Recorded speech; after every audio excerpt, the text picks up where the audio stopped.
My name is Samantha Taylor, and I'm the head of research here at i5 Global. Today is the launch of Sustainable Investment Intelligence's series, analysing developments in the environmental sectors that are invested in by the world's largest institutional investors. We are starting this series with an analysis of the renewable energy sector, including a review of renewable energy-focused investment fund performance and an allocation analysis into the sector.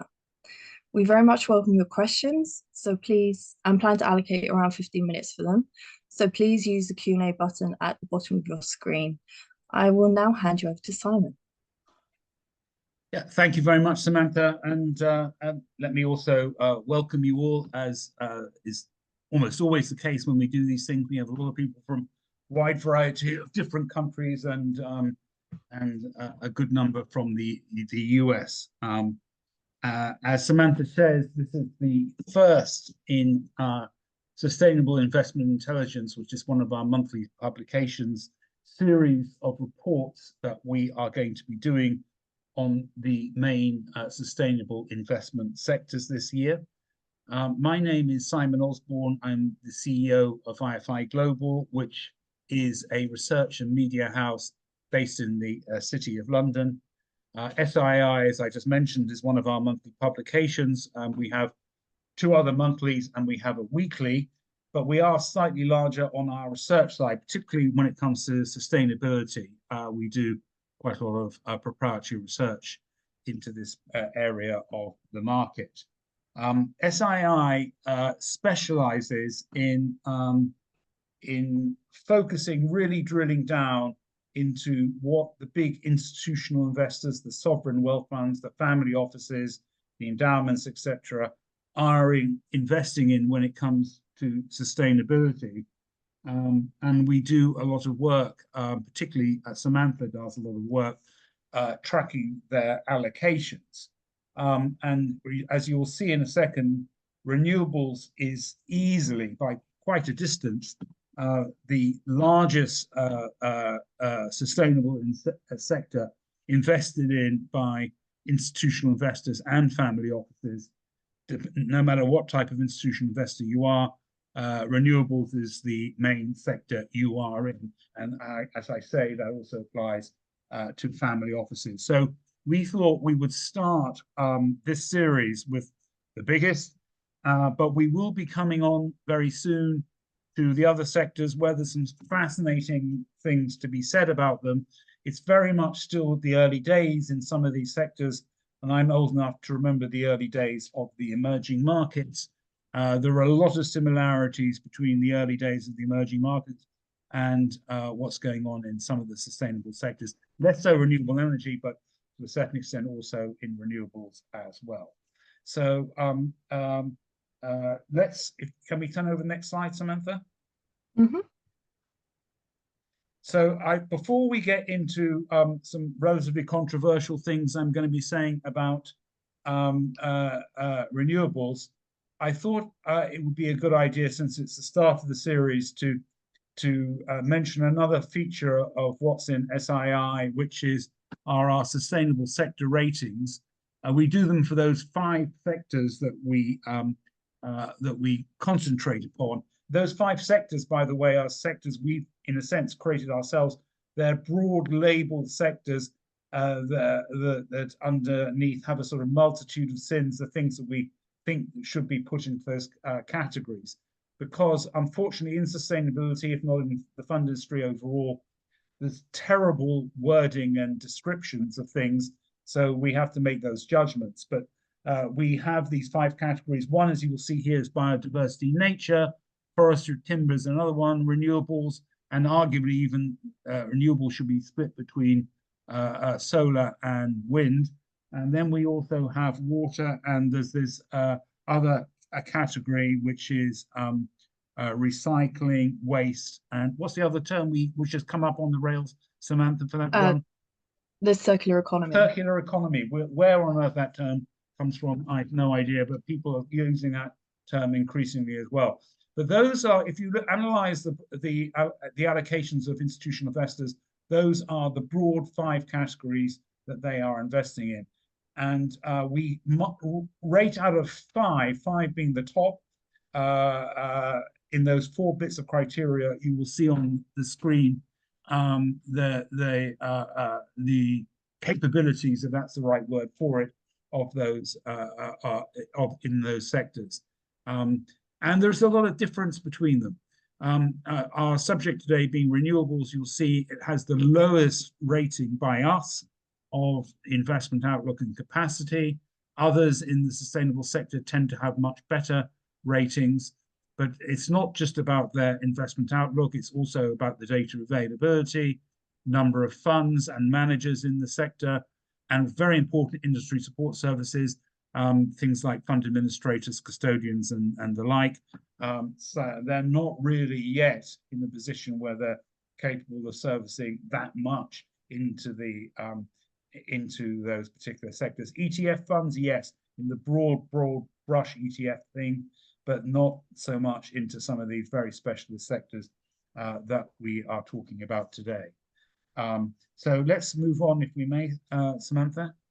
Right, moving on to specifically what's happening in renewables. One of the probably 2 or 3 main points I want to make today to everybody is just how dramatically large the investment is that is going into renewables at the moment. And by all the projections, all the forecasts that are out there, it's only going to get bigger over at least the short term, may not be in the medium or long term, and I'll come to that in a few minutes' time. But that is a very helpful slide from the IEA, which is the Bible in terms of stats, if you're looking at renewable energy, anything to do with that. As you can see, going back to 2015, that was the last year investment into fossil fuels was ahead of investment into clean energy. And we are now at the situation nearly a decade later, where it's a sort of 2-to-1 split in terms of the investment going into fossil fuels. By comparison, renewable energy is pretty much twice that size. And as I said, at the risk of repetition, that's going to only increase, at least for the next 2 or 3 years. What happens after 2030? We have yet to see. Last year, the increase, according to the IEA, was 11% in terms of investment into clean energy, and they're projecting something like that or a bit more than that this year, and so on and so forth. Another way of showing the investment is taking our analysis, the tracking, if you can move over the slide to the next one, Samantha, of what we track at IFI Global, or Samantha in particular tracks in the sustainable sectors. To repeat, those are our 5 sectors that I was talking about a few minutes ago that we track, which is our broad 5 buckets for an awful lot of sustainable investing that goes on out there. This is the most extraordinary stat probably I'll probably mention, perhaps even all year. Of the 252 pension funds that Samantha and IFI Global or SII has tracked, every single darn one of them is investing in renewable energy. Isn't that correct, Samantha? I should probably mention that I analyzed the annual reports and accounts of over 300, I think it was 315 pension funds across 22 different countries. And of those 315, 252 had allocations towards some of the sustainable sectors. 100% had allocations to renewable energy. Yeah, thank you for that point, because it's not always easy. In fact, as Samantha will know better than me, it's sometimes impossible to see, just because of the way they're reported on their websites or in their annual reports or whatever it is, what they're actually allocating to in this area. So if there's no information on what they're allocating to that we can get our hands on, we have excluding them. So it is just those in inverted commas, the 252 out of the 300, whatever Samantha just said, that do give us that information. But nonetheless, those that do give us that information, it's 100% all into renewables. which is quite incredible in my estimation, and I'll come on to say why in a minute. But particularly when you see, look at that allocation into forestry and timber, there's a reliable, decent, solid, steady, reasonable return, very, very much in the sustainable sector, only, but not nearly as sexy as renewables. So the pension funds, and indeed, it's not just the pension funds, it's Samantha might have the figures more in her mind than I do. The endowments is not quite exactly the same in endowments or family offices, but the pattern is not that different in those sectors either, is it, No, Samantha? I think for the family offices and sovereign wealth funds, there is a very high percentage that allocate to renewable energy. And also, I think it's around 48% last year had increased their allocations to renewable energy. Right. Okay. So the point, at the risk of endless repetition, is the last time hopefully I'll say it today, is extraordinarily large sums of money from investors is going into renewable energy. If you that is beyond doubt, and not nearly as much is going into any other sustainable sector as is going into renewable energy. So can we move on to the next slide? So that is all terrific, wonderful, wonderful, wonderful, lots of investment going in. However, the performance is shockingly awful, and in my estimation, is going to get worse over the next 2 or 3 years, at least, if not longer. But I think it's baked in, it's going to get worse for the next 2 or 3 years, and it's more of a debate as to what happens by the end of this decade. So here we just have a few examples of what I'm talking about. Sorry, Invesco, to be picking yours, but it's an ETF, so it's based on an index anyway. Solar, their solar ETF was down nearly a quarter last year in terms. Their wind ETF was down 14%. If you take the this is one of the Bibles in the renewable energy, the S&P Clean Energy Index, that was down 17.17% last year, and it's only up since it's 2014, which I think is when it started, 3% over that entire period. So you've been better off going into a retail bank and putting money on deposit than going into any kind of a clean energy index, whether it's S&P's or somebody else's, over that Yeah, period of time.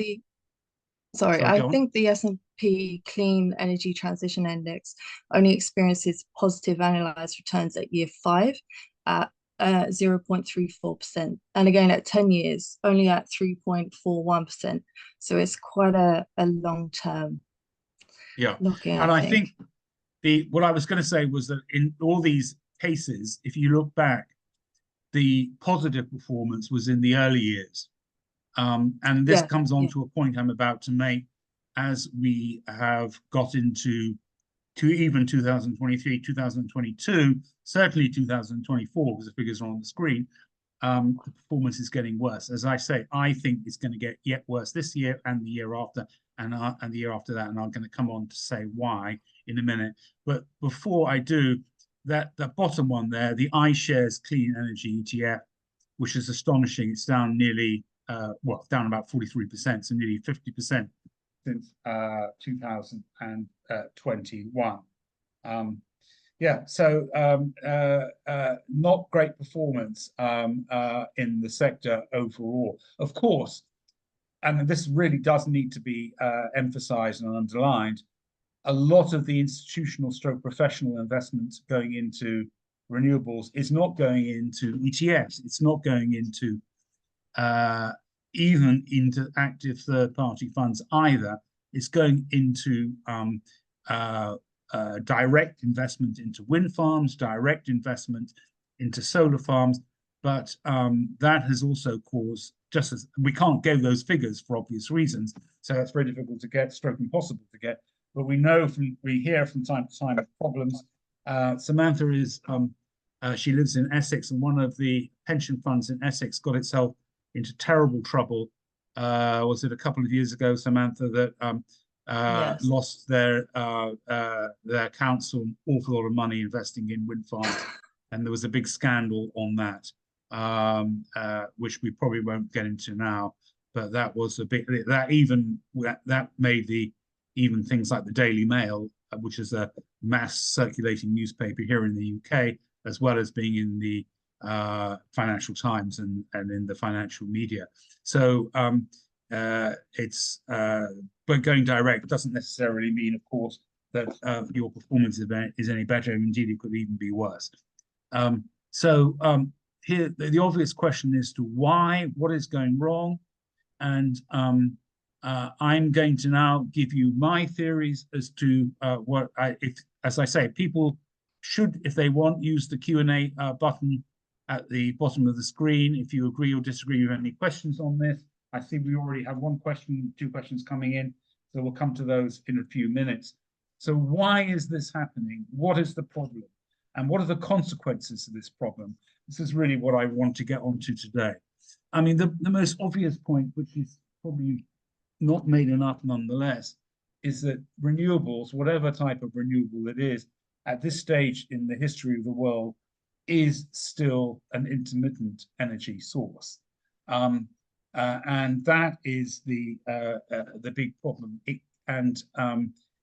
Obviously, with solar, even in the hottest, beautiful, driest climates in Central Africa or Central America or Texas, wherever it may be, the sun doesn't shine at night. We have to go into the night period.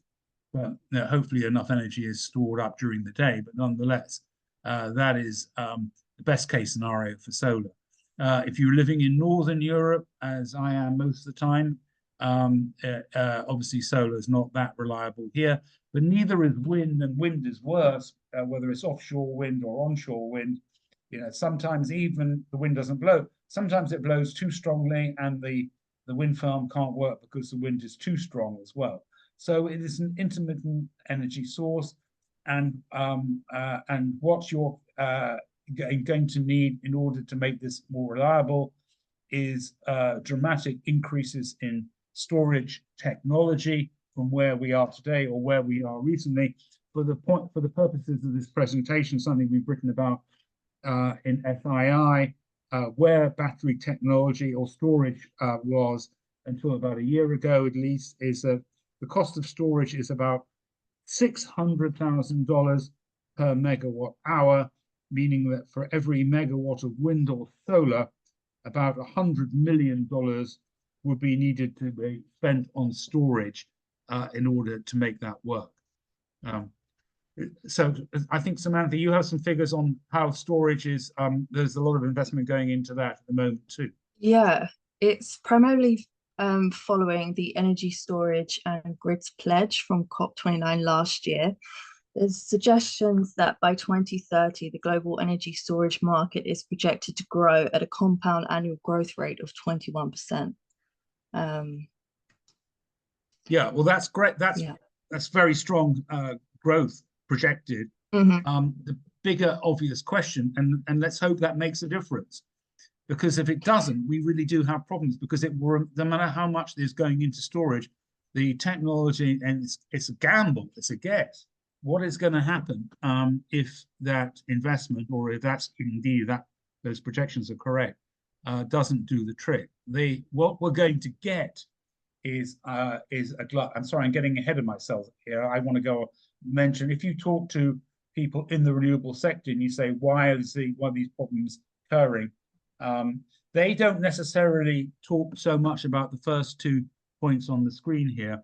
They talk about the third and the fourth, if not the fifth. Let me quickly cover those before I come on to my profound killer point that I want to come on to in a minute.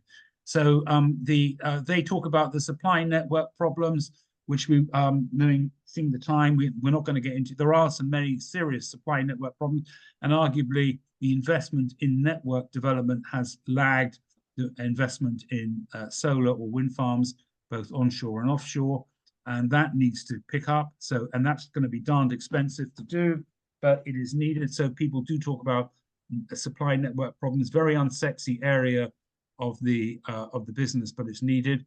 And of course, a lot of these schemes that are being built, cost of doing an offshore wind farm is staggeringly huge. And it was a lot of the schemes that have been coming on stream recently were designed in just the pre-inflationary, low interest rate environment where people thought money was free or would be free for many years to come. So if they're now paying 4 or 5% back on their investment, that's changing the economics of the schemes in many cases very considerably indeed, particularly with the very large sums involved. And rather cheekily, I put at the bottom here why climate change, because particularly wind farms, they're discovering they're being battered by the rain and the wind and the heavy storms, particularly if you're anywhere near the UK, out in the North Sea. Those storms happen an awful lot, and they're having to replace the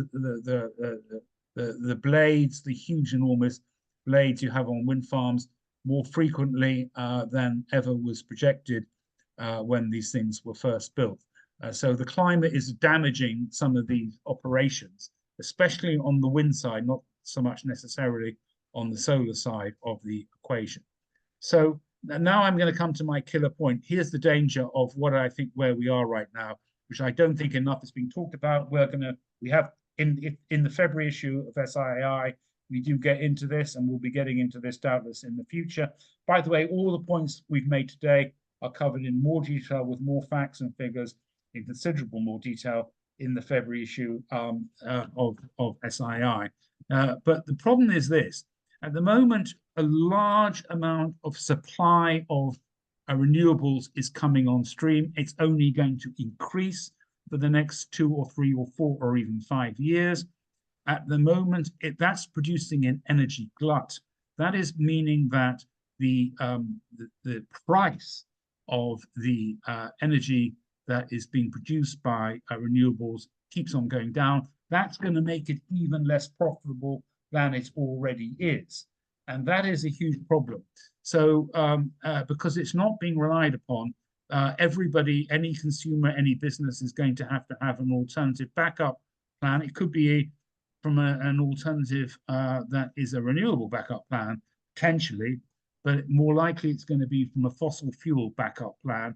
And whilst we're in the world of fossil fuels and renewables at the same time, which is likely to go on for a very long time, people will be therefore dependent still on their fossil fuel energy sources at the same time as this growing supply keeps on coming on stream from renewables. It's an economic recipe for disaster unless we get, as I say, a big breakthrough very soon indeed, phenomenally soon, in storage technology, which would take some of the uncertainty away.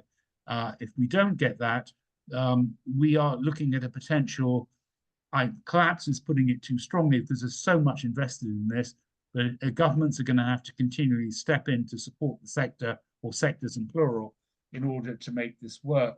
But I just don't think it's clearly being thought through.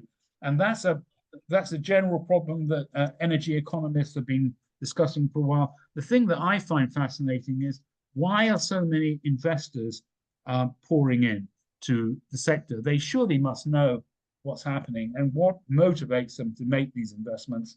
I don't know.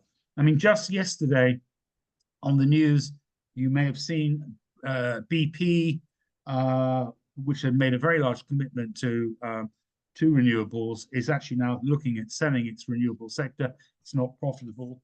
Ørsted, which is, I think, a Danish firm by origin, but it's huge in the North Sea and in other parts of the world as well, has had tremendous financial troubles, and these are all going on.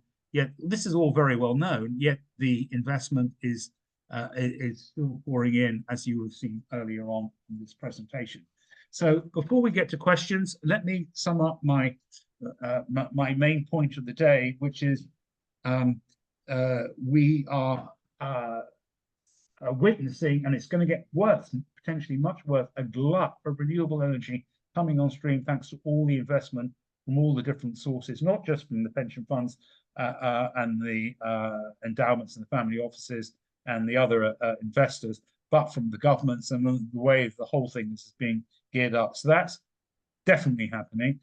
At the same time, that's producing a glut. That means lower prices. That means even less profitability. That means more losses. Investors in particular and pension funds are going to not experience positive returns for a good long time to come. Will they in 10 years' time? They've obviously got much longer time horizon than say family offices or retail investors. Will they be getting their money back by then? That's absolutely no idea, and nor do they, frankly, nor does anybody else either.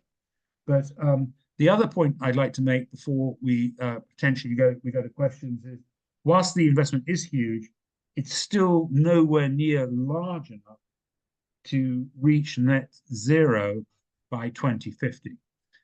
So we are in danger of, we're in the worst potentially of two worlds. We've got this huge growth in investment producing this energy glut, and therefore lower prices may be good for consumers, but not good for investors. At the same time, we're not going to be anywhere near the goal of net zero by 2050. And God help us if things do not improve, particularly in the storage technology world. After all this investment that Samantha was talking about, where will we be in terms of investment into this sector, say by 2030? Will people still be piling in? What will they be doing? Will people be walking away from wind farms, offshore wind farms?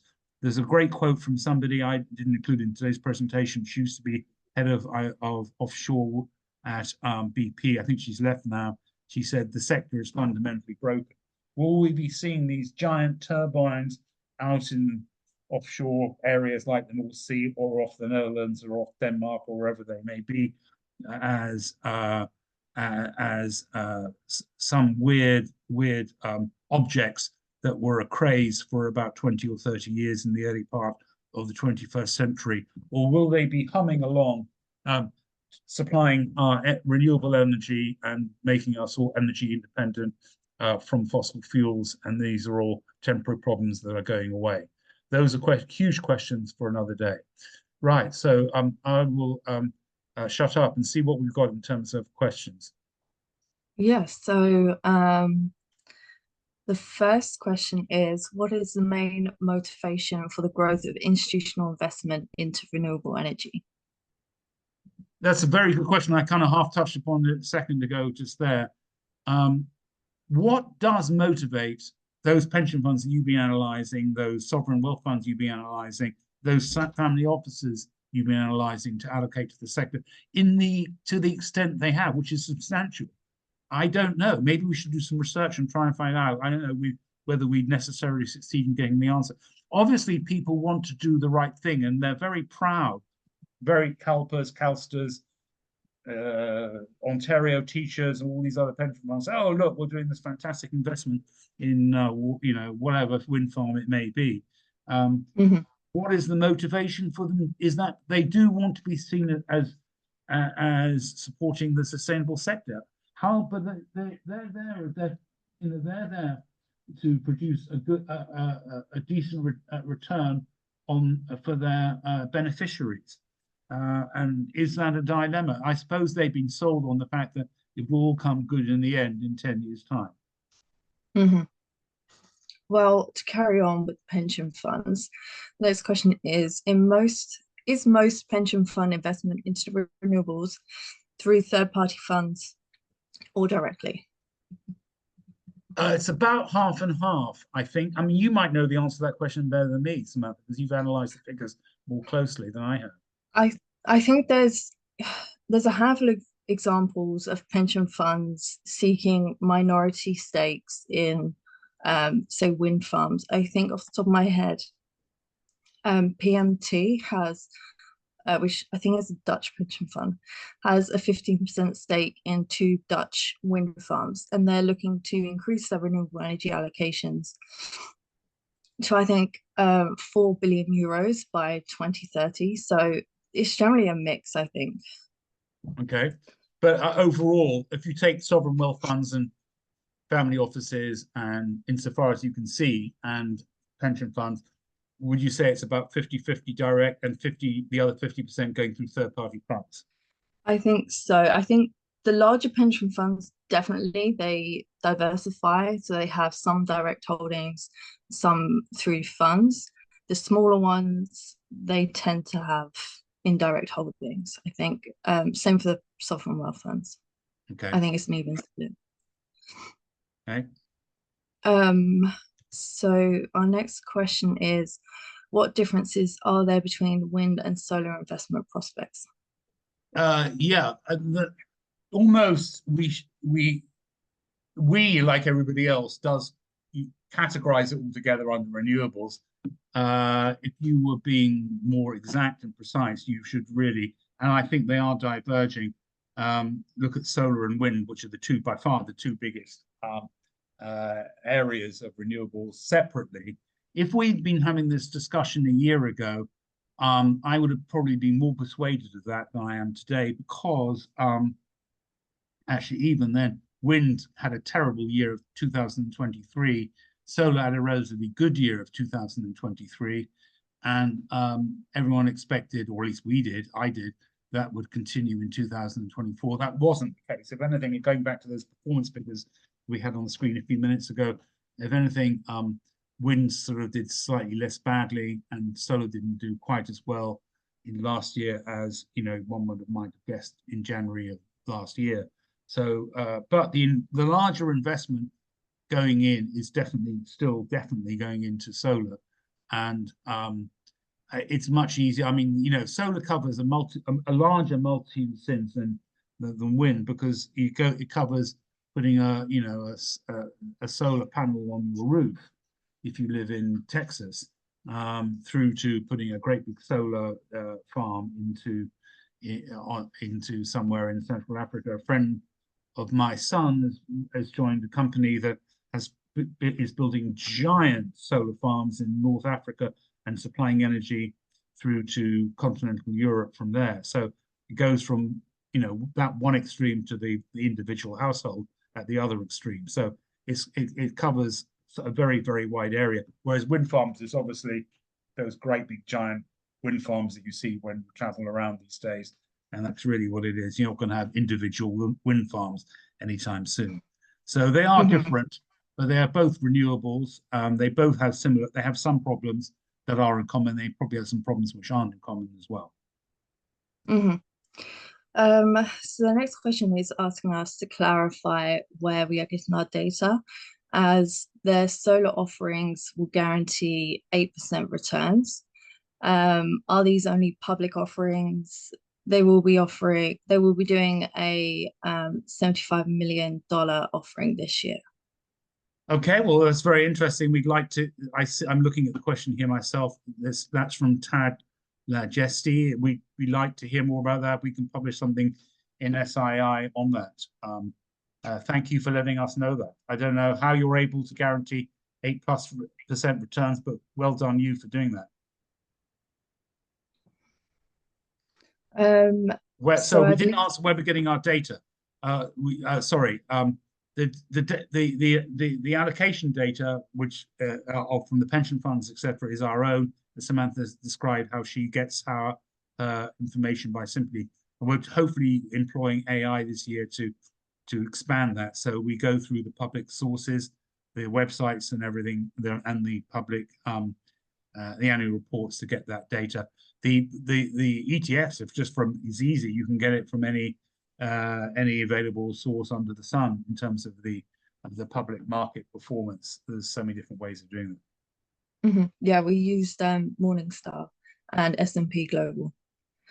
So the final question is, what are your views on Trump policies on the renewable sector? Well, I tell you, the Chinese are absolutely thrilled. I think the Chinese are absolutely thrilled by everything Trump's done so far. They just can't believe their luck in every sector and in every way, because Trump is walking away from until January this year. The two major economies of the world that were investing in renewables, obviously, are or were China and the US. A lot of what goes on in the US, and I spend a lot of time in the US, partly live in Florida, is done at state level. And so places like California, which is a heavily Democratic state, are going to continue doing what they're doing, but they are missing now the federal support that they did have under Biden and the Inflation Reduction Act and all the things he was doing, or the Democrats were doing when they were in the White House. And they're leaving the field open to the Chinese. Whether that is a wise strategy or not, which is probably beyond the scope of this particular webcast to get into. You probably, from the tone of my comments, wouldn't be surprised that I don't think they are, because I used this analogy in another presentation not that long ago. It's a bit like doubling down on investing in candles at the time when electricity was just coming on stream. So the Americans, or the federal government in America, I should say, is investing in the 21st century in the equivalent of a lot of candle manufacturing, and they are deciding to walk away from renewables and other. It's not just renewable energy; it's all sorts of other areas in the green tech revolution, and they're just leaving the field entirely open to the Chinese, which isn't, I would have thought, a very wise thing to do. But each to their own. Did I see another question sneaking in there? Yes. Could it be possible all the profits are being made privately and all the public investments are losing money because bad actors are syndicating the losses to them, since they have a heart for green investments? Yes, I don't know. It's interesting point. Could be. Well, let's continue this discussion another day. But anyway, I think we're sort of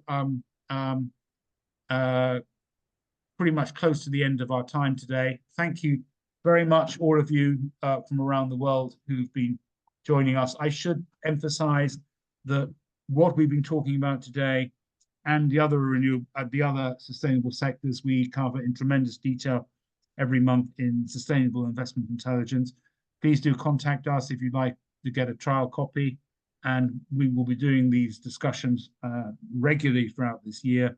And as I said at the beginning of my presentation, we do a lot of proprietary research in this and in climate change, and particularly in climate risk as well. And we'll be doing a lot more of that this year. So delighted you could join us. Hopefully you'll be able to join us again for the next of these, and hopefully see you all the next time. So bye-bye, everybody.